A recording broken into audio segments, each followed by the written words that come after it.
Hello, this is advocate Himanshu and welcome to all of you. Court marriage जो typical आप word use करते हैं, court marriage और marriage registration में क्या डिफरेंस होता है। ये वीडियो इसलिए बना रहा हूँ क्योंकि बहुत से लोगों के दिमाग में ये एक क्वेश्चन रहता है कि सर हम शादी करके रजिस्टर्ड कराएंगे तो वो जो सर्टिफिकेट मिलेगा उसकी इतनी पावर नहीं होती। अगर हम कोर्ट मैरिज करते हैं 30 दिन वाली तो वो पावरफुल होती है, ऐसा कुछ नहीं होता। पहली बात, दोनों सर्टिफिकेट की पावर सेम रहती है। कोर्ट मैरिज अगर आप करते हैं तो 30 डेज़ के बाद आपको सर्टिफिकेट मिलता है, लेकिन फिर भी 60 डेज़ का टाइम होता है पेरेंट्स के पास या उस ऑब्जेक्टर के पास जो आपकी शादी को लेके कोई ऑब्जेक्शन, लीगल ऑब्जेक्शन करना चाहे। आप मैरिज करके रजिस्टर्ड कराते हैं, उसके अंदर भी आपको कोर्ट से सर्टिफिकेट मिलता है, सेम पावरफुल होता है। अगर आप कहीं अपने स्पाउस को इमिग्रेशन पे, वीज़ा पे कहीं पे लेके जाना चाहते हैं इमिग्रेशन पर्पस के लिए, या कहीं अपना स्पाउस शो करना चाहते हैं, तो दोनों ही सर्टिफिकेट काम आते हैं। शादी करके आपने उसको रजिस्टर्ड कराया या बिना शादी किए, बिना रिचुअल फॉलो किए, कानून ने जो आपको एक तरीका दिया है बिना शादी किए शादी करने का, उसके थ्रू आपने सर्टिफिकेट लिया, दोनों सर्टिफिकेट की पावर बिल्कुल सेम होती है। उन दोनों की पावर में कोई फ़र्क नहीं होता। दोनों में ही रिस्ट्रिक्शंस अलग अलग रहती हैं। कोर्ट मैरिज आप करते हैं तो आपके डॉक्यूमेंट्स, आपने जो भी वहाँ पर बोला है, जो भी आपने एफिडेविट दिया है, उसमें जो भी बातें लिखी हैं, आपने जो भी डॉक्यूमेंट दिए हैं, आपकी एज, आपका मैरिटल स्टेटस क्या था शादी से पहले, और आप लोग आपस में प्रोहिबिटेड रिलेशनशिप में तो नहीं है, ये सब चीज़ मैटर करती हैं। ये दोनों चीज़ में ही है।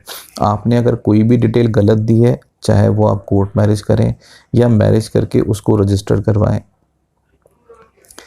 अगर कोई भी डिटेल आपने गलत दी है तो आपका मैरिज रजिस्ट्रेशन या कोर्ट मैरिज कैंसिल हो जाएगी। ऐसा नहीं है कि कोर्ट मैरिज आप करेंगे, चाहे आप किसी भी तरह से कोई भी इन्फॉर्मेशन उसमें दे दें तो वो कैंसिल नहीं हो सकती। अगर गलत इन्फॉर्मेशन दी है और कोई भी आपका जो लीगल रिक्वायरमेंट है वो फुलफ़िल नहीं हो रही है आपकी इन्फॉर्मेशन गलत देने की वजह से, तो वो सर्टिफिकेट कैंसिल हो जाएगा, कोर्ट मैरिज भी कैंसिल हो जाएगा।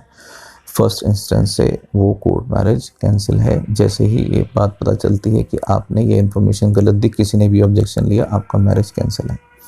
वहीं अगर आप मैरिज करके रजिस्टर्ड करते हैं, मान लीजिए आपने शादी करी, पहले से आपने तलाक नहीं लिया और आपने वहाँ पे अनमैरिड दिखा के शादी कर ली, तो आपकी शादी कैंसिल है। सेम अगर कोर्ट मैरिज में अगर आप करते हैं, आप पहले से शादीशुदा हैं लेकिन अनमैरिड बता के आपने कोर्ट में फ़ाइल कर दिया, तो ऑब्जेक्टर ने अगर ऑब्जेक्शन ले लिया और आपका सर्टिफिकेट भले ही आपको मिल चुका हो, वो कैंसिल हो जाएगा। अगर आपने प्रॉपर डाइवोर्स लेके शादी नहीं करी है या कोर्ट मैरिज नहीं करी है, शादी नहीं करी है, आर्य समाज से आपने अपने आप को अनमैरिड दिखा के डाइवोर्सी या फिर मैरिड होते हुए भी अनमैरिड दिखा के शादी कर ली, तो आपकी मैरिज कैंसिल तो रजिस्ट्रेशन कैंसिल। समझ रहे हैं? सेम वैसे ही होता है जैसे आप लोग समझते हैं कि जाति प्रमाण पत्र बनता है, आय प्रमाण पत्र बनता है, आप उसके अंदर कुछ डिटेल्स लगाते हैं। आपकी अगर जाति प्रमाण पत्र आपका बनता है, आप उसमें अगर गलत शो कर रहे हैं तो इवन आपके ऊपर क्रिमिनल केस भी हो जाता है कि आपने जो है अपनी जाति छुपा के दूसरी जाति दिखा के और फिर एक कास्ट सर्टिफिकेट बनाया। अगर आपकी नौकरी लग भी जाए, भले ही आप 5 साल 10 साल कर लें, अगर वो किसी ने ऑब्जेक्ट कर दिया तो आपकी नौकरी भी चली जाती है, सरकारी नौकरी। सेम वैसे ही इसके अंदर है कि आपने अगर अपनी डिटेल गलत बताई तो आपकी मैरिज भी कैंसिल हो जाएगी, आपका रजिस्ट्रेशन भी कैंसिल हो जाएगा। आपने अगर बिना शादी किए कोर्ट मैरिज करी है तो वो भी कैंसिल हो जाएगा।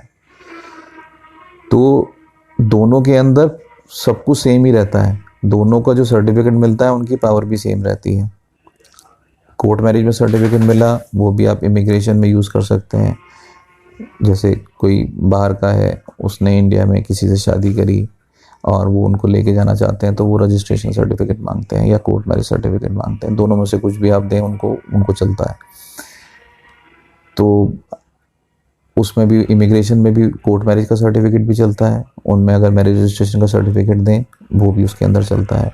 बैंक में अकाउंट खोलना है, आपको अपना स्पाउस शो करना है, डिपेंडेंट वीज़ा बनाना है, तो भी वो सर्टिफिकेट, दोनों सर्टिफिकेट उन दोनों जगह चलते हैं।